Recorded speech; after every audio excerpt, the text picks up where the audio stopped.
من بين الإجراءات المتخذة تعليق الدراسة بالمؤسسات التعليمية طيلة الأسبوع المقبل بالقصر الكبير. هل من تفاصيل بخصوص هذه الخطوة؟ عاجل.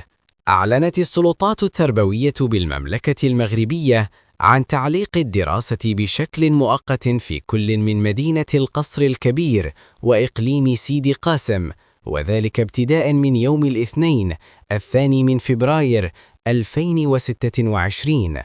ويأتي هذا القرار الاستباقي كإجراء لحماية سلامة التلاميذ والأطر التربوية والإدارية إثر الارتفاع الكبير في منسوب مياه وادي اللوكس وسد وادي المخازن، بالإضافة إلى التهديدات القائمة الناتجة عن فيضان وادي سبو الذي يهدد عدة مناطق بأقاليم الغرب. هذا وأكدت المصادر الرسمية أن العودة إلى الفصول الدراسية ستتم فور تحسن الأحوال الجوية واستقرار الوضع الميداني. وختاماً، تبقى اليقظة والحذر السبيل الأمثل لضمان سلامة الجميع في ظل هذه التقلبات المناخية.